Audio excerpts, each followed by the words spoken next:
Remember how we picked the daffodils. Nobody else remembers, but I remember. Our lives were still arrayed on our own good luck. We knew we'd live forever. We had not learned what a fleeting glance of the everlasting daffodils are.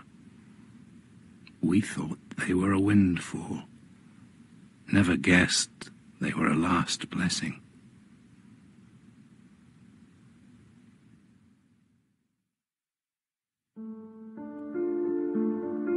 One of Britain's most visionary writers, Poet Laureate Ted Hughes, died from cancer in October this year, 9 months after publishing a book the world never expected to see. Birthday Letters was a collection of poems addressed to Sylvia Plath, the American poet to whom he was married until her suicide in 1963. For decades, Hughes had refused to respond to accusations by those who blamed him for Plath's death. Finally, he chose to give his account of their relationship through poetry. I felt that he was settling terms with his life. There was something scary about that, thinking this is somebody who's really, putting his house in order. And somebody who's saying, I had this extraordinary relationship. I've been made to suffer by people whose business it wasn't. It silenced all his critics, I think. I'm really embarrassed to think how ready I was to assume that Ted drove Sylvia to it. I know too many suicides now to think that that's what happened. She got what she wanted. I mean, her shadow lay across his life. I think one of the great pities is that he had so much to say on so many things. He could hold forth about the way the mind works, the way how we retain memory. He could talk about the environment. He could talk about ancient rituals. He knew a lot of folklore. He had a whole range of things that he knew about. But what did people want to hear from him? About his marriage to Sylvia Plath. Hughes weathered the storm of speculation about his personal life to be counted one of this century's most powerful poetic voices, a writer who put modern readers in touch with the timeless force of nature.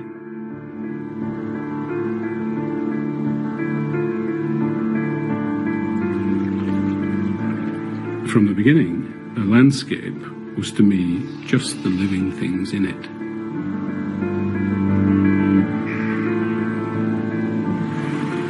So a landscape without game is to me a dead landscape.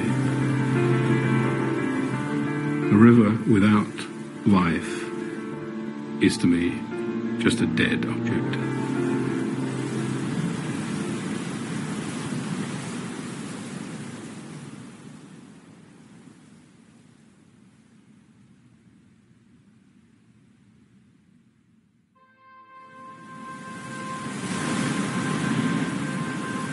The most impressive early companion of my childhood was a dark cliff.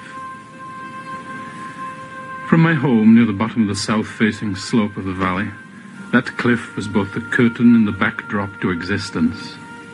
All that happened against it or under its supervision.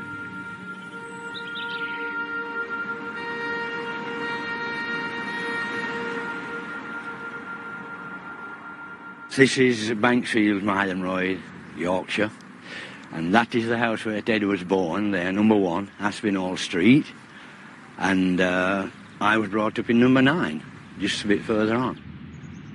There weren't many boys here, there were about 4 of us about together, and really, we followed Ted, we did. He was rather special right from the word go, and he was so close to nature then. Ted was the youngest of 3 children, born to carpenter Bill Hughes and his wife Edith. But even as a child, one of Ted's closest relationships was with the landscape around his West Yorkshire home. If a man's death is held in place by a stone, my birth was fastened into place by that rock. Now I think back, I can't understand why I almost never went near it. The nearest I got was one memorable day I went up there with my brother, up one side, through the steep bracken and birches, and along the top, where a thin path kept braving the very edge.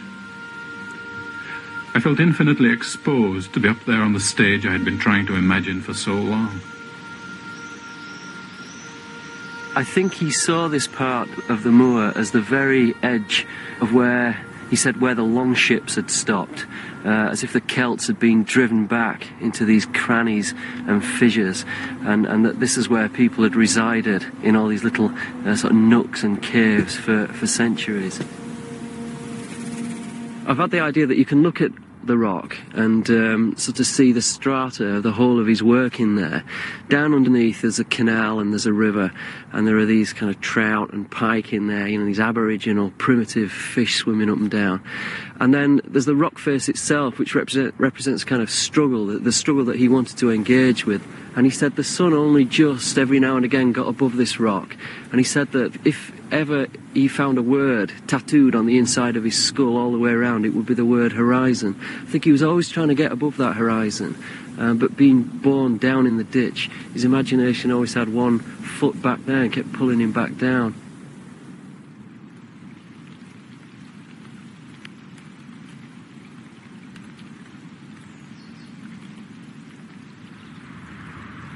This is the Rochdale Canal.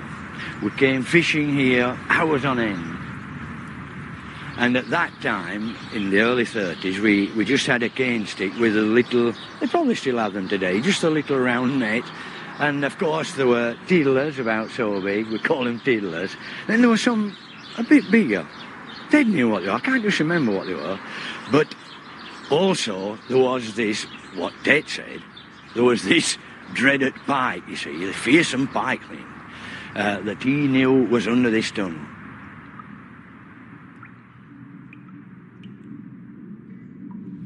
Pike, 3 inches long, perfect pike in all parts, green tigering the gold.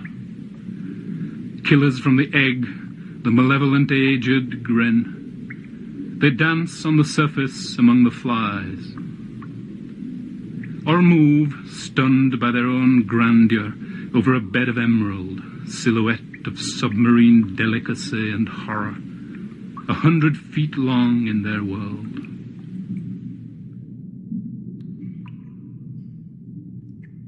He made a distinction between violation and violence. And he would have said, I think, that the creatures whom he presents, like pike or hawk, they aren't, in a human sense, violating. They are fulfilling something in themselves. But he himself was not violent. He himself was careful and caring. And people were attracted, I think, to something strong and composed within him. From an early age, Hughes sensed that life was a struggle with death.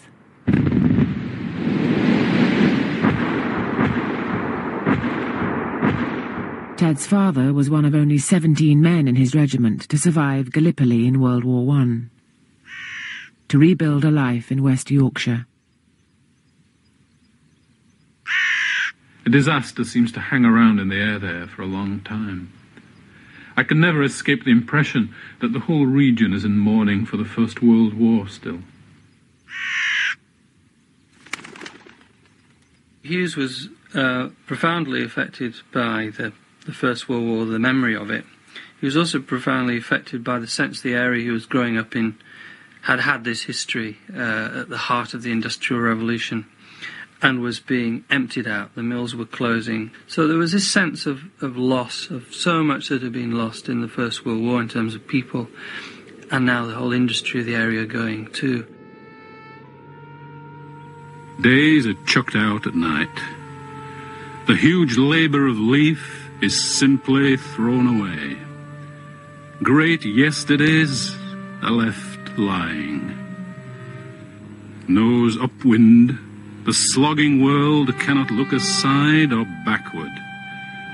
Brave dreams and their mortgaged walls are let rot in the rain.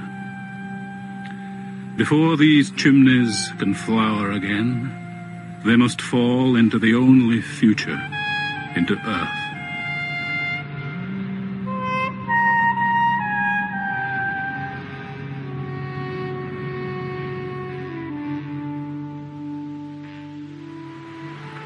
I can imagine a young Ted Hughes down in the towns, these busy working towns, and that was a sort of conscious reality for him, like an everyday reality.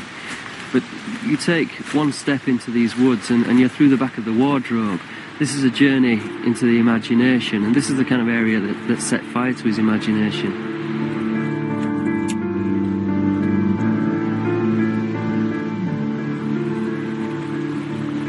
My brother, who probably had more to do with this passion of mine than anyone else, was a good bit older than I was, and his one interest in life was creeping about on the hillsides with a rifle. He took me along as a retriever, and I had to scramble into all kinds of places, collecting magpies and owls and rabbits and weasels and rats and curlews that he shot.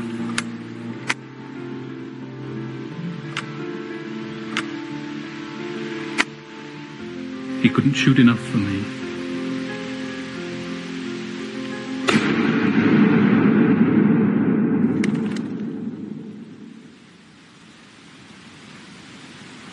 He tells a story about going camping with his brother once and finding a dead fox, and in the process of burying it, he digs up a little ivory fox out of the earth. And he tells this story as if it's absolutely true.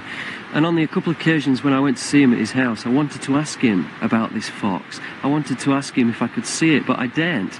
Not because I thought he didn't have it, but because I thought he did have it, and that would have really knocked me over backwards. And I sort of see that as a story about him being given the poetic power. The fox is a great icon in his writing. It delivers the poetry. And, that was delivered to him here in these very woods. When Ted was 8, he moved with his family to South Yorkshire, but the landscape of his early childhood was fixed in his imagination. My first 7 years seems almost half my life. I've remembered almost everything because it was sealed off in that particular way and became a sort of brain, another subsidiary brain for me.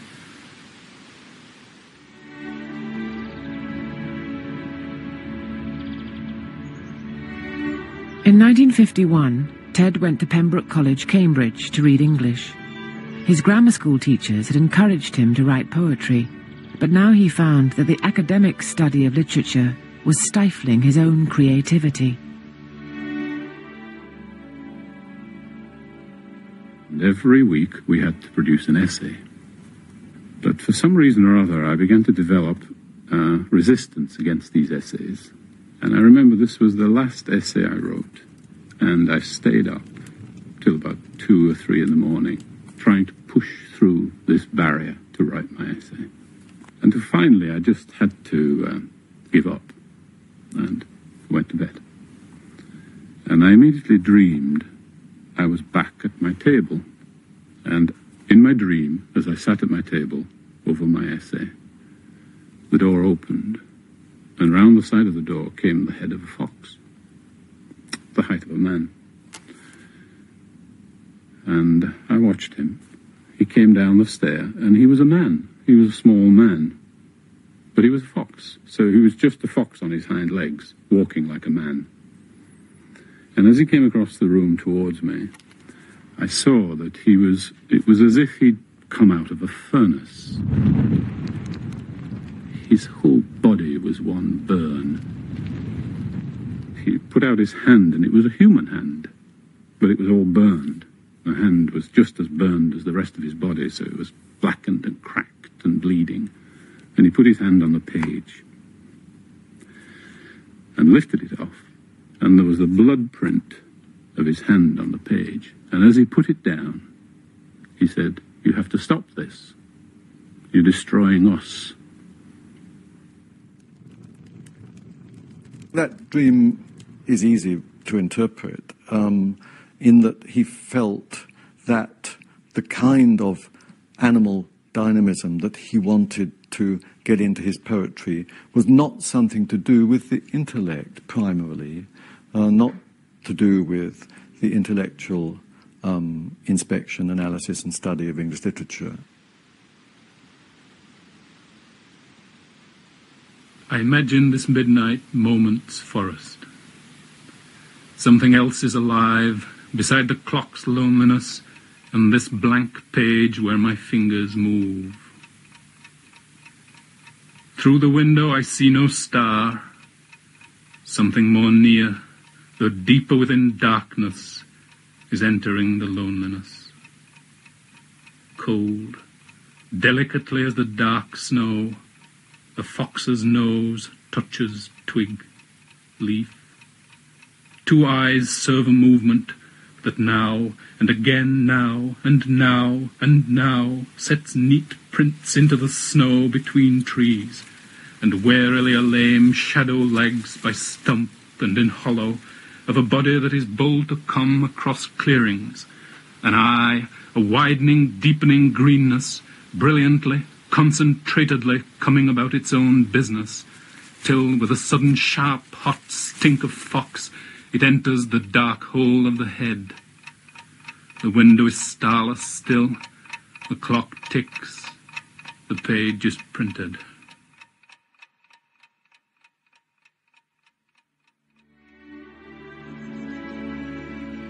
Following his dream, Hughes changed course from English to anthropology.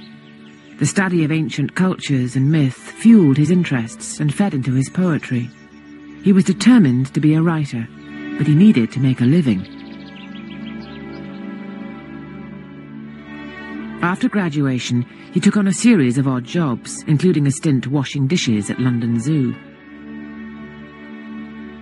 At weekends, he returned to Cambridge and the company of other aspiring writers.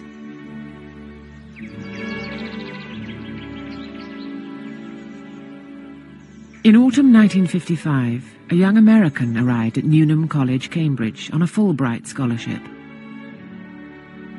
A brilliant student, she had already shown signs of writing talent through short stories published in American magazines. Now, her postgraduate studies in English left her time to pursue other passions. And Sylvia Plath had little doubt where her ambitions lay. She was absolutely determined to be a writer. She was also determined to find a mate. I think she was much more clear-headed at that time about what she wanted. Ted Hughes knew what he wanted to do, but it was very amorphous. Whereas I think she had a pretty clear idea that that was what she was going to do. And when she found Ted, he was the man. Some of Ted's would-be writer friends rented rooms at the rectory of St. Botolph's Church. In February 1956, they organised a party to launch a literary magazine, a party attended by Sylvia Plath. And I'd read some of Ted's poems in this magazine. I was very impressed, and I wanted to meet him. And I went to this little celebration, and that's actually where we met. First sight, first snapshot, isolated, unalterable, stilled in the camera's glare. I see you there, clearer, more real than in any of the years in its shadow, as if I saw you that once, then never again. Ted had incredible magnetism. I think for any woman who was in the range of Ted all his life, he did have this incredible magnetism. I don't think he intended it, he just had it. So that Sylvia was immediately drawn. She saw he was with someone else, and she was determined to have him, more or less. And so she bit him. She bit him in the cheek. You meant to knock me out with your vivacity. I remember little from the rest of that evening. I slid away with my girlfriend. Nothing except her hissing rage in a doorway, and the swelling ringmote of tooth marks that was to brand my face for the next month. The me beneath it, for good. I think that Hughes went like a lamb to the slaughter. But when she bit him on the cheek at that party, it was such a stagey thing to do. And with men with more common sense, it wouldn't have worked. They just would have thought, oh, God, get this dame off me. But she assessed his response correctly, and he couldn't get over it.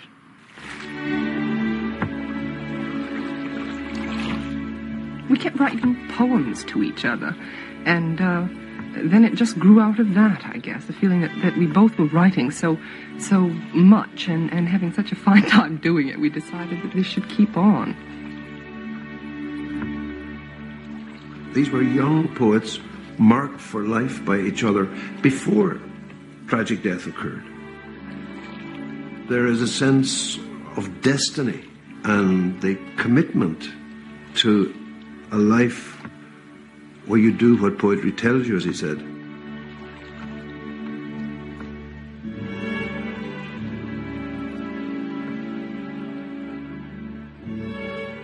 Only 4 months after they met, Ted Hughes and Sylvia Plath were married. Ted's first poetry collection was published in 1957, and that same year he travelled with Sylvia to America, where teaching posts provided income to support their writing.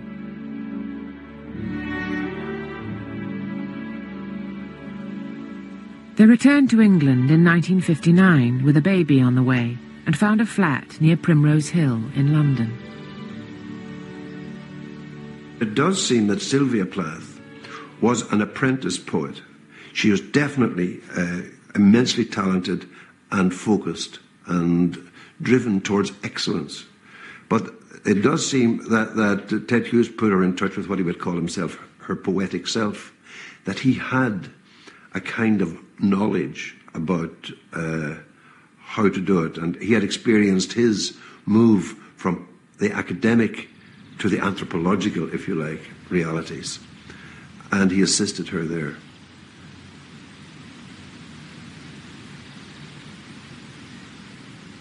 I think superficially we're very alike.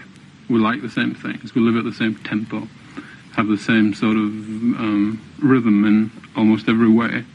But obviously this is a very fortunate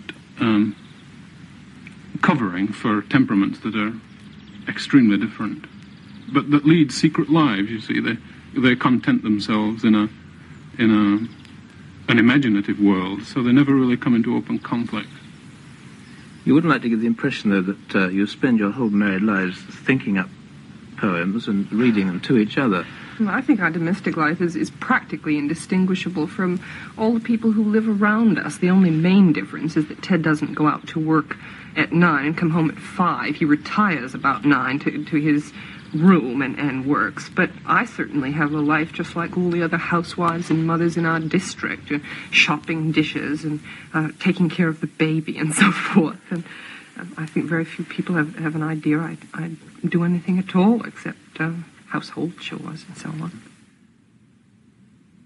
In 1960, Sylvia published her first volume of poems, praised for their technical skill and sense of threat.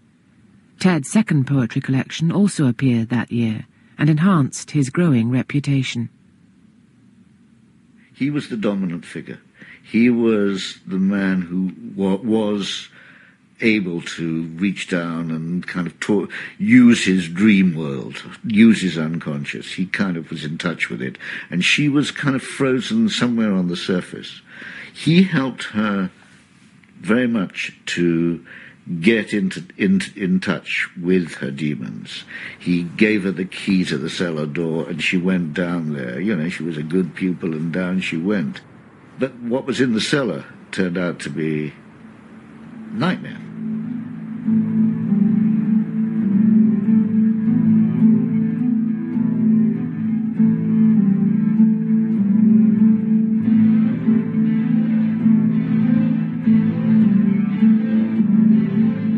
Plath had always dramatized her life in her writing. She had attempted suicide after a breakdown when she was 20, an experience on which she was basing her novel, The Bell Jar.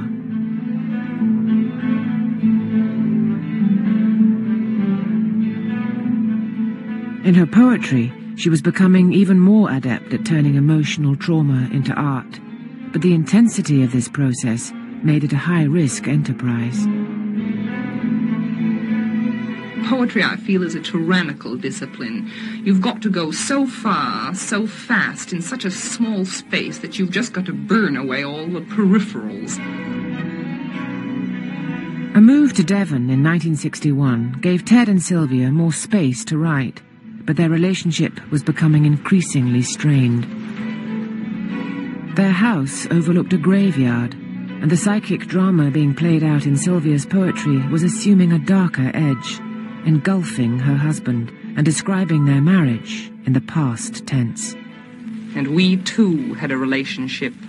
Tight wires between us, pegs too deep to uproot, and a mind like a ring, sliding shut on some quick thing, the constriction killing me also. I think she was probably crazy happy for some parts of that marriage. But what she couldn't bear was for it to become humdrum and ordinary. She had to be provoking intensities all the time. And I really think that Ted had to run for his life. He was in deep trouble there. He attracted destructive women, and women who can't destroy anything else will destroy themselves. In the autumn of 1962, Ted moved out after Sylvia discovered that he'd begun an affair with Assia Wevel, the woman who'd taken on their former London flat. After embarking on a phase of writing which produced her most searing poems but brought her deepest anguish to the surface, Sylvia moved back to Primrose Hill, to a house with a poetic history, to face a bleak winter. For most of Britain, the 26th of December turned out to be everything a Boxing Day should be. The snow came down and lay where it fell, and the holiday was somehow complete.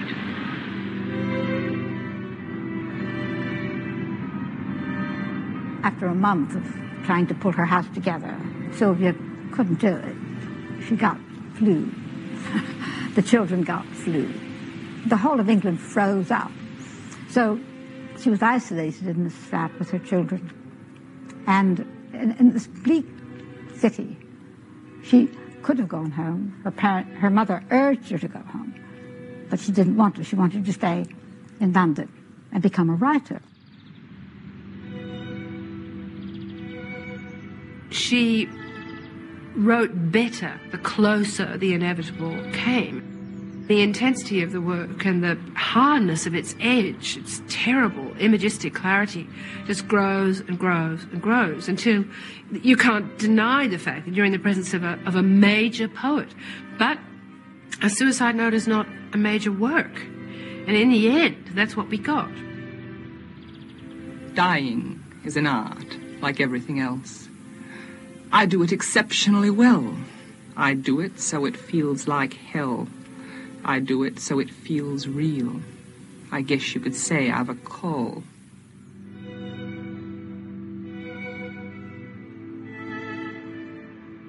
She was much more disturbed than I, for one, realized. I also think that she set up the suicide attempt in order to be saved. She left the doctor's name. She delayed putting her head in the gas oven until 6 o'clock in the morning, when she knew there was somebody due to arrive at 9 o'clock. She could have been saved. I think it was a gamble, and that she gambled in a way not caring that much whether she won or lost. Sylvia Plath died on the 11th of February 1963.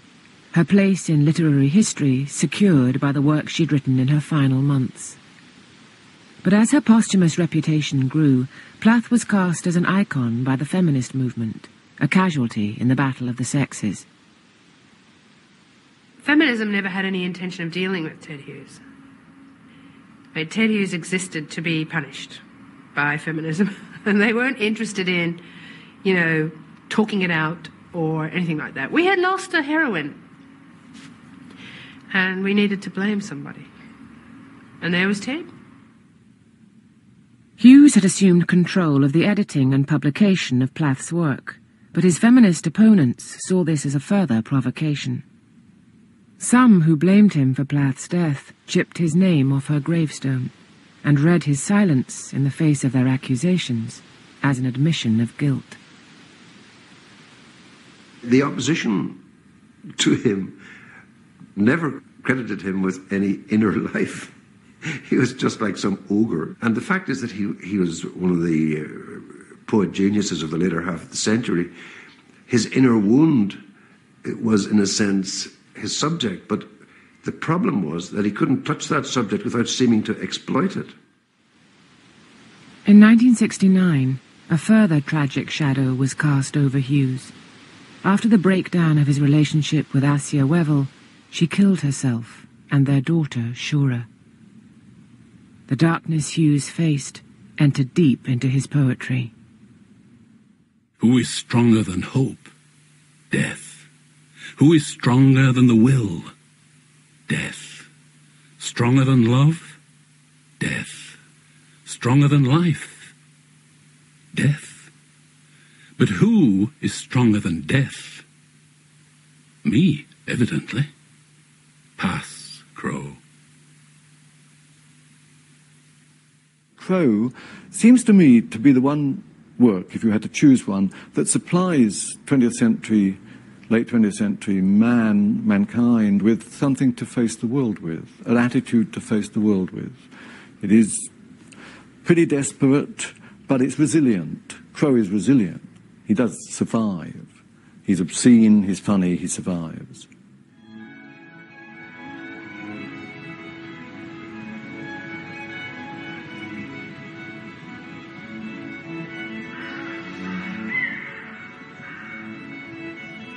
In 1970, Ted embarked on a new chapter in his life, farming 95 acres in Devon and marrying a local nurse and farmer's daughter, Carol Orchard.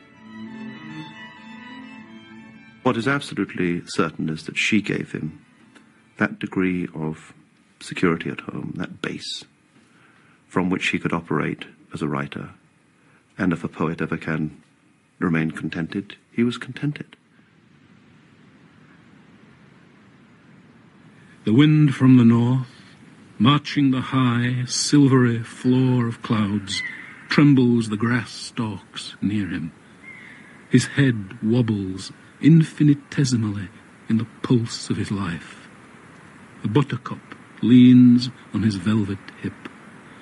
He folds his head back, little by breathed little, till it rests on his shoulder, his nose on his ankle, and he sleeps. Only his ears stay awake. They are the poems which, in middle life, brought him back, I think, through crisis to celebration and pleasure. So what Auden said in his elegy for Yeats, in the farming of a verse, make a blessing of the curse or something, that's not the exact quotation, but the farming of a verse was the same thing then as the farming of the land almost for him.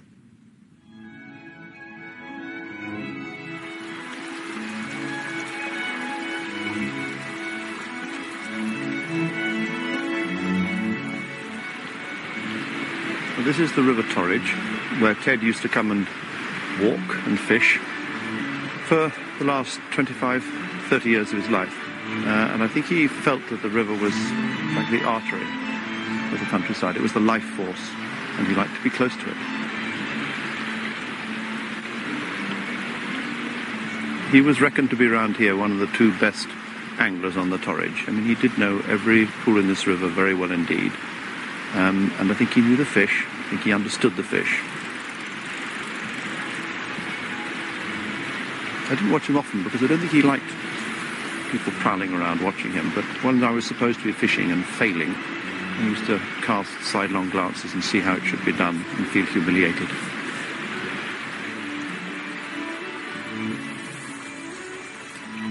Hughes described writing as a process of hooking up thoughts from the depths of the mind, and the layers he explored in his writing for adults were no less rich in his children's books. Beginning the stories he told his own children, they became literary classics in their own right. The Iron Man came to the top of the cliff. How far had he walked? Nobody knows. Where had he come from? Nobody knows. How was he made? Nobody knows. Taller than a house, the Iron Man stood at the top of the cliff on the very brink in the darkness. Certainly when he was with children, he felt there was no side. They didn't know anything about him, other than this was this man who wrote this poem or this story that he was reading. Slowly turned to the right, slowly turned to the left. And I think he did feel more relaxed in front of them, because there was no judgment going on there. He was hearing the sea. His eyes, like headlamps, glowed white. The new poet laureate is Ted Hughes, filling the gap left by the death of Sir John Betjeman 7 months ago. Mr. Hughes, a Yorkshire lad who went to Cambridge, was the youngest of the handful who'd been tipped for the post. Today he was celebrating his new job with friends in the West Country, where he now lives. How do you see his role, then, the poet laureate? He produces a poem now and again for some royal national occasion, as the muse dictates, you know. Well, you've got Prince Harry's christening coming up on Friday. Can you compose something for that? Well, I've been thinking about it. But nothing's happened yet? Oh, yes. I wrote at the time when he was made laureate that I thought he was actually an ideal laureate, because in his speech there was the England of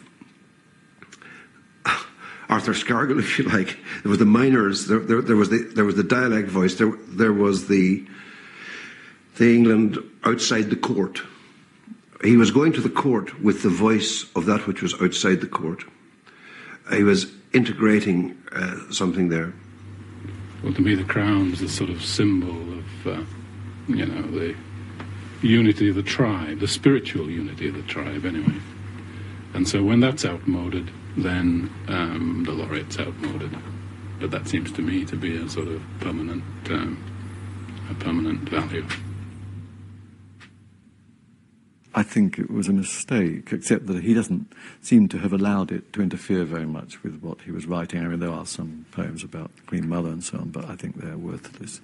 I think he did it out of a sense of duty to poetry. He believed very strongly in poetry as a cultural force. I think he was patriotic. As a man who wrote so much about England and the English countryside might be expected to be. So perhaps in that respect it wasn't so surprising he accepted it, but I think it's of no importance in his creative career. Hughes got little thanks for his work as poet laureate, but his 1997 version of Ovid's Metamorphoses was hailed as a masterpiece. And this was followed by a book which stunned the literary world. I was lucky enough to get a manuscript of birthday letters before Christmas, and I was lucky enough to have 2 days away on my own. I lay on the bed and read it all day. I was overwhelmed, really. First of all, it was a sense of clandestine access to this material, but secondly, a sense of just the accumulation of pressure.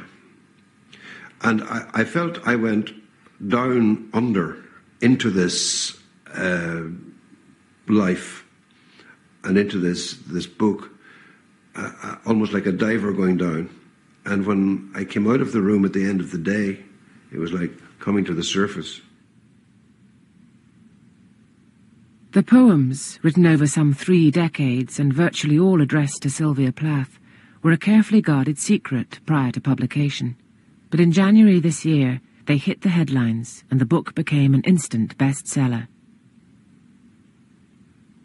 What these poems belong to is, in a sense, the great Puritan art form, the epistolary novel. They're written to the moment. They're direct statements. to Plath for the most part.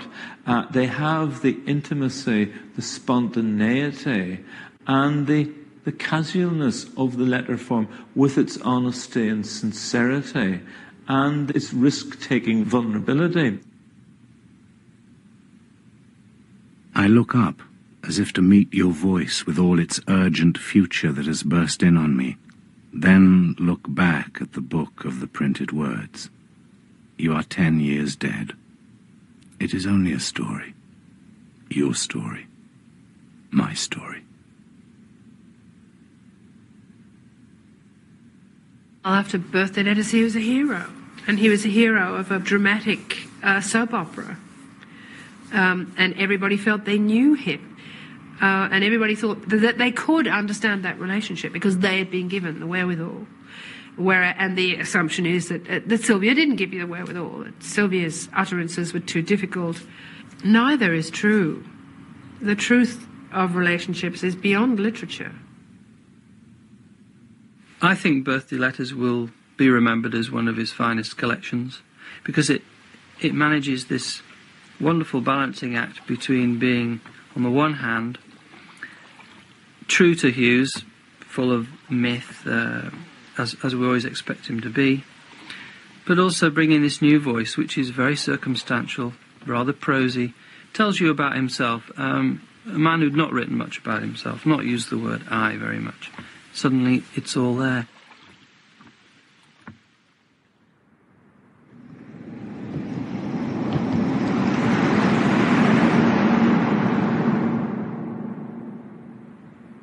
Our first home has forgotten us. I saw when I drove past it how slight our lives had been to have left not a trace. For me, that home was our first camp, our first winter, where I was happy to stare at a candle. For you, it was igloo comfort. But you were happy too. I can only guess at why he published the Birthday Letters, but I'm sure it was to do with impatience or rage. He kept silent because of a perception that if he entered into giving his version of events, it would only become another version, as if he had no particular extra authority in the Sylvia Plath story or the Ted Hughes story. So I think the only way to enter decisively for him as a poet into this was to enter poetically. I'm sure he felt the time was right to produce this book. But whether it was intimations of death that brought that on, I don't know. He never talked about dying.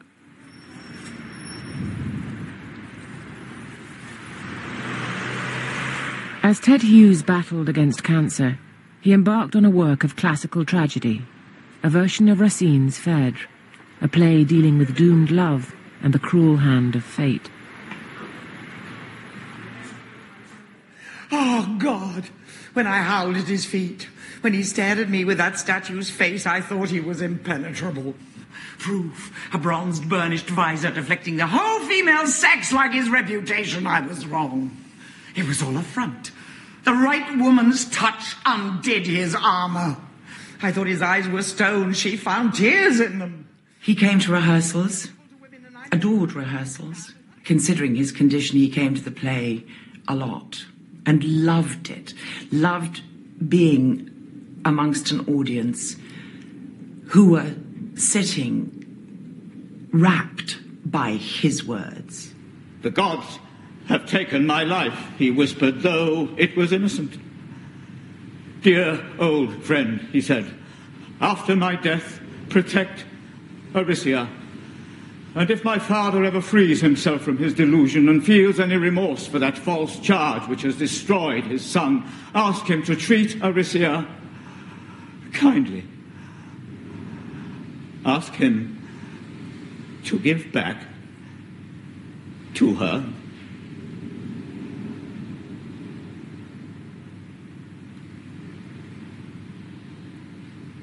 My lord, with those words, his voice and his life failed together. And I was left embracing the latest prize of the triumphant gods.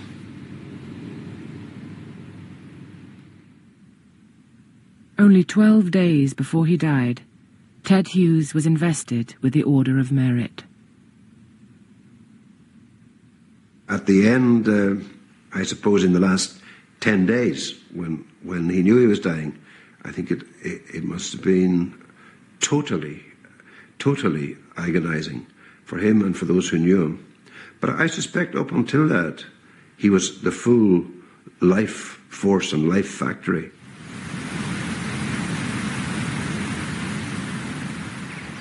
Well, I just find it sort of unacceptable that he's not here anymore. It seems to have gone against some natural law. You know, he was the person that got me writing. He set the standard on writing, and I miss him in all sorts of ways. You know, there's a big hole in the sky now. After writing a letter to him, on odd occasions, quite out of the blue, a book would come. And I have one here, Wolf Watching, and he's written a little bit in the bottom for me on the flyleaf. And here's what it said. When thee and me played in muck, little we knew our marvellous luck. Wonderful. Yeah. And then he did send, not long ago, he sent a copy of birthday letters. And in the front of that, he wrote, "Before us stands yesterday." What a wonderful line to put. Isn't that marvellous? I would like to read the second half of a poem called "The Day He Died." It is not about the day Ted Hughes died, but about the day his father-in-law, Jack Orchard, who was the owner of Moortown, died. But it still seems to me the ideal self-elegy for this poet of the land and of England. The bright fields look dazed. Their expression is changed. They have been somewhere awful and come back without him. The trustful cattle with frost on their backs, waiting for hay, waiting for warmth, stand in a new emptiness. From now on, the land will have to manage without him, but it hesitates in this slow realization of light.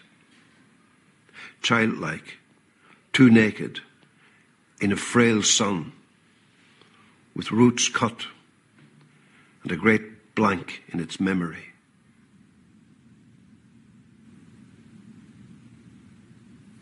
Life is trying to be life. Death also is trying to be life. Death only wants to be life. It cannot quite manage.